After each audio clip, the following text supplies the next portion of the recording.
দেখুন ডায়মন্ড শব্দ ওখানে পাওয়া যায় না। ডায়মন্ড কিন্তু আপনি লিপস্টিক আইলাইনারের দোকানে আপনি ডায়মন্ড পাবেন না। পরম্পরা আয়ুর্বেদ পেতে গেলে কিন্তু সুনির্দিষ্ট শিক্ষিত এবং ডেডিকেটেড কিছু দোকানদার ভাই ছাড়া আমরা পরম্পরা আয়ুর্বেদের কোনো প্রোডাক্ট দিই না।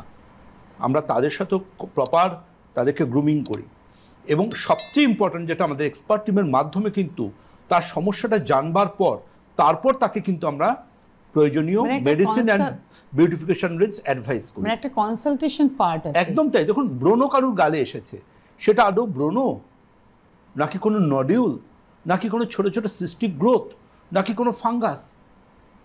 আমার গালে ব্রণ এসছে আমি কি মাখবো, আমার গালে র্যাশ এসছে আমি কি করব?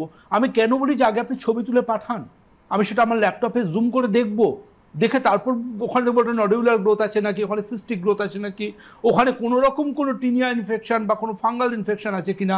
অনেকের মাথায় ড্যান্ড্রফ থাকে, সে ড্যান্ড্রফে তিনি বলেন ড্যান্ড্রফ, কিন্তু আমরা বলি সেটা অ্যাটোপিক ডার্মাটাইটিস বা সেবোরিক ডার্মাটাইটিস, যার এফেক্টে কিন্তু গালে অ্যাকনে আসতে পারে। অ্যাকনের অন্যতম কারণ মাথা স্ক্যাল্পের ফাঙ্গাল ইনফেকশন।